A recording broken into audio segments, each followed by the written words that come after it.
करम गति टारे नाही टरे रे, करम गति टारे नाही टरे रे। मुनि वशिष्ठ से पंडित ज्ञानी, शोध के लगन धरे रे। करम गति टारे नाही टरे रे। सीता हरण मरण दशरथ को, वन में विपत्ति पड़े रे। करम गति टारे नाही टरे रे। कर्मों की गति कोई नहीं टाल सकता, चाहे कितने ही आप लगन निकलवा लें, कर्म की गति खुद झेलनी ही पड़ती है।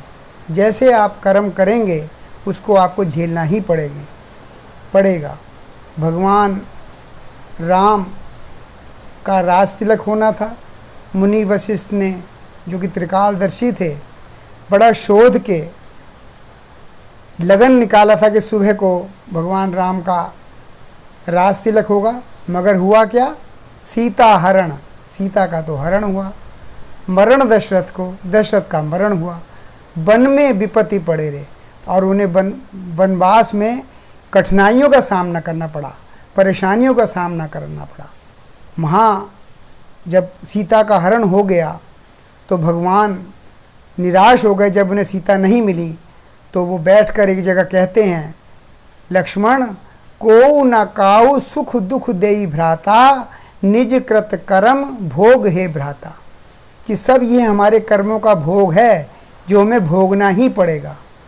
भगवान शंकर त्रिकालदर्शी थे, क्या वो नहीं जानते थे कि उनकी पत्नी सती ने राम के साथ क्या व्यवहार किया है, कैसे उनकी परीक्षा ली है? आकर झूठ बोल दिया। अगर वो चाहते और फिर कहने लगे कि मुझे अपने पिता के यहाँ जाना है, उत्सव में जाना है, भगवान ने जबकि कहा, शंकर जी ने कहा कि भाई सती, बिना बुलाए तो पिता के घर भी नहीं जाना चाहिए, क्योंकि पिता ने तुम्हें या मुझे ये बुलाया नहीं है, इसलिए हमें नहीं जाना चाहिए। मगर उसने कहा नहीं। सती कहने लगी नहीं, मेरे तो पिता का घर है, मैं तो जाऊंगी। भगवान जानते थे कि इसका क्या परिणाम होने वाला है, मगर कर्मों की गति है। गई सती, क्या हुआ वहाँ? उन्होंने आत्मदाह किया। अपमान देख कर कि मेरे पति का इतना बड़ा अपमान हो रहा है, उन्होंने आत्मदाह कर लिया।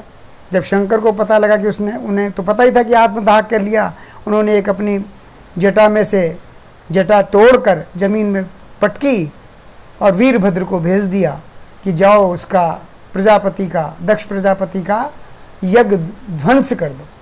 तो ये कर्मों की गति है। कर्मों की गति कोई भी नहीं टाल सकता। मेरे पास दो उदाहरण हैं कि जिन्होंने अच्छे कर्म किए उनका क्या परिणाम हुआ, और जिन्होंने के कर्म खराब थे या जो कर्मों के प्रति आश्वस्त नहीं थे कि मेरा कर्म अच्छा है या बुरा है या मैं क्या कर रहा हूँ, उसका क्या परिणाम हुआ। एक जमींदार का लड़का, जमींदार जिसके पास काफ़ी ज़मीन थी, उसका लड़का, उसने अपने लड़के को डॉक्टर बनने के लिए बाहर भेजा।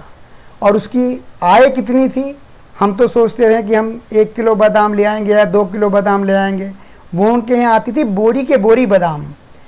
हम लाते हैं 1 किलो या 2 किलो दूध, उनके यहाँ बैंगियों में दूध आता था, कम से कम 40 किलो दूध आता था। इतने बड़े ज़मींदार थे। तो क्या होता था कि उनके यहाँ आटा भी जो मला जाता था वो भी दूध में मला जाता था। मगर कर्म खराब थे। कर्म खराब होने से क्या परिणाम हुआ कि जो उनकी पत्नी श्री थी वो आटा ज़्यादा गूंथती, दूध में आटा गूंथती, जितनी ज़रूरत होती उससे ज़्यादा आटा गूंथ लेती, और उसके बाद जितना बचता वो गंदी शौचालय होती थी वहाँ फेंक देती थी। सुबह को जब जो सेवादार आते, जो सफाई कर्मचारी आते, वो देखती कि भाई बहू जी ये आपने क्या किया, ये आटा आप हमें ही दे देती तो हम खाना बना लेते। उन्होंने अपने बच्चों के नाम ऐसे रखे थे, जाने पता नहीं कितने बड़े बच्चे इन्होंने कर्म किए। सत्यात्म बल, अध्यात्म बल, परमात्म बल, 3 तो ये लड़के थे उनके, 2 लड़कियां आत्मसिद्धि, आत्मविद्या और स्वयं सिद्धा, इस तरह के नाम उन्होंने रखे थे। बहुत लर्नेड आदमी थे, बहुत विद्वान आदमी थे, मगर कर्म खराब। आखिर में क्या हुआ कि धीरे धीरे ज़मीनें बिक गईं, पिता का देहांत हो गया, उनकी डॉक्टरी चली नहीं, और धीरे धीरे क्या हुआ कि सारा कुछ नाश हो गया। अंत में बिल्कुल सर्वनाश हो गया, और अपमान, अन्न का अपमान करने का ये नतीजा हुआ कि उन्हें भूखे मरना पड़ा। ये उनके भाग्य की बात, उनके कर्मों की बात है। जो कितना उनका भाग्य खराब था, उनके कितने कर्म खराब थे। आजकल हम सब कह देते हैं भाई, अगर किसी का भाग्य अच्छा है, अच्छा खा कमा रहा है, तो कहते हैं कि भाई इसने अच्छे कर्म करे हैं, बड़े अच्छे कर्म किए हैं। जिसको दरिद्रता देख लेते हैं, जिसके घर में रोज़ कलह देखते हैं, उनके भाई इसके भाग्य खराब है, इसने बड़े बुरे कर्म किए हैं। अब मैं आपको उदाहरण देता हूँ जिसने अच्छे कर्म किए हैं। एक नगर में एक ब्राह्मण परिवार रहता था, उनका एक लड़का था, कुछ नहीं करता था, सब उसको ऐसे ही चिढ़ाते थे। मगर जब भाग्य उदय होने की बात आई, जब भाग्य उदय होना हुआ, तो वहाँ की एक कुम्हारन ने उससे पूछा कि पंडित जी ये बताओ कि मेरा गधा कहाँ है। उन्होंने वैसे ही कह दिया कि तेरा गधा जा कूड़ी पे चुग रहा है, जा ले ले। अब उसने जाकर देखा तो वाकई में कूड़ी पे चुग रहा था गधा। वो तुरंत ले आई, बड़ी खुश हुई, पंडित जी तुम तो त्रिकालदर्शी हो, तुमने तो मेरे गधे के बारे में बता दिया। दूसरी एक और महिला कुछ दिनों में बाद आई, उसने कहा पंडित जी मेरी अंगूठी खोई गई है। उसने कहा भाई तुम अपने मटके में देखो। तो वाकई में जब उसने अपने मटके में हाथ डाला तो उसकी अंगूठी मिल गई। तीसरी ने कहा कि मेरे कुछ कपड़े नहीं मिल रहे, तो उसने कहा कि तुम अपनी जो संदूक है उसमें देखो, वो साड़ी तुम्हारी वहाँ रखी है। इस तरह से प्रसिद्धि बढ़ती चली गई। बढ़ते बढ़ते ये प्रसिद्धि राजा के पास तक पहुँच गई। राजा के पास पहुँच गई। जब राजा ने उसे बुलाया तो उसके साथी भी उसके साथ गए। वो समझते, वो तो जानते थे कि पंडित मूर्ख है, मगर भाग्य का बड़ा धनी है। देखिए हर बात को, जो भी बात बताता था वो सही निकलती थी। अब वो पंडित जी को जब लेके राजा के दरबार में पहुँचे तो उनके दोस्त जो थे, उनके जो सहपाठी थे, उनके मित्र थे, उन्होंने कहा भाई देख आज ऐसा करना कि जैसे ही राजा बैठे दरबार में आकर तो उसके साफे पे हाथ मार देना। मूर्ख पंडित मगर भाग्य का धनी। गया, जैसे ही राजा बैठे उन्होंने एकदम हाथ मारा तो सब सभा चौंक गई कि ऐसा क्यों कर रहा है। तो देखा क्या कि साफे में सांप से उसकी रक्षा कर दी। वाह भाई वाह पंडित जी तुमने तो कमाल कर दिया। अगले दिन क्या हुआ कि राजा, उनके दोस्तों ने कहा कि आज जब राजा बैठेगा तो तुम क्या करना, उसका पैर पकड़ के खींचते चले आना। करने की बात, कर्म की बात, भाग्य की बात। जैसे ही वो गया, राजा बैठा, उसने पंडित वो भाग के गया और राजा के दोनों पैर पकड़ के घसीटता चलाया, आसन से घसीट लिया पूरा। जैसे ही आसन से घसीटा तो क्या देखते उसके ऊपर जो छज्जा था वो गिर गया। अरे वाह पंडित जी कमाल कर दिया, आपने राजा की जान बचाई। वाह वाह वाह वाह वाह वाह हो गई, हर जगह वाह वाह हो गई। अब पंडित जी का इतना विश्वास हो गया, पंडित जी में राजा का इतना विश्वास हो गया कि पंडित जी को जहाँ जाता, जो बात पूछता, क्योंकि भाग्य सहायक था, वो बात सही निकलती। अब एक दिन ऐसे हुआ कि शिकार खेलने के लिए राजा जा रहे थे। उसने कहा पंडित जी आप भी मेरे साथ चलो। पंडित जी चले गए, हाथी पर बैठकर शिकार खेलने के लिए चले गए। जब जंगल में पहुंचे तो पंडित जी और राजा दोनों उस पर एक ही हाथी पर बैठे हुए थे।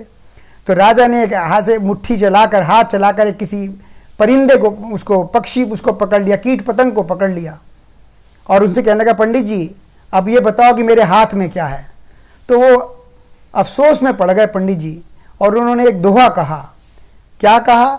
घोड़ी चुकते गधा बताया, कूड़ी चुकते गधा बताया, कूड़ी चुकते गधा बताया, हाथ मार कर सांप से अब ना जान बचेगी टिड्ढे राजा की कृपाण से।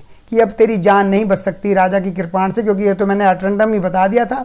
अरे वाह पंडित जी, उसने जो हाथ खोल के देखा तो वाकई में उसके हाथ में टिड्डा था और टिड्डा ही उसका नाम था पंडित का। लोग बाग जो उसके दोस्त थे, उसके मित्र थे, उसे टिड्डा ही कहते थे। तो उसने जो देखा पंडित जी तुमने तो कमाल कर दिया, वाह वाह वाह वाह वाह वाह लूटी। तो जब भाग्य सहायक होता है, जब भाग्य कर्म आपके अच्छे होते हैं, उससे भाग्य सहायक होता है, तो आप चाहे कितना भी उल्टा काम करें वो सारी चीज़ें सही पड़ती हैं। इसलिए कहते हैं कि भाग्यवंत गुणवंता मत होइए भाग्यवंत, और भाग्यवंत के द्वार पर खड़े रहे गुणवंत। मतलब कि आप चाहे आप में कोई गुण हो या ना हो, उसका कोई फर्क नहीं पड़ता, आपका भाग्य बढ़िया होना चाहिए। और भाग्य कैसे बनता है? भाग्य बनता है कर्म से। कर्म कैसे बनते हैं? अब ये लोग कहते हैं ऐसा हमें पता नहीं कि हमने अच्छे कर्म करे या बुरे कर्म किए, तो उसमें कहा गया है तोरा मन दर्पण कहलाए, भले बुरे सारे कर्मों को देखे और दिखाए। आपका जो मन है, आपका मन सब कुछ बता देता है कि भाई मैंने आज इसके साथ व्यवहार गलत किया है या अच्छा किया है, या मैंने ये काम गलत किया है या अच्छा किया है। इसलिए मैं आपसे प्रार्थना करता हूँ, आपसे सबसे विनम्र निवेदन करता हूँ कि आप अच्छे कर्म करें और अपनी मन की बात सुनें।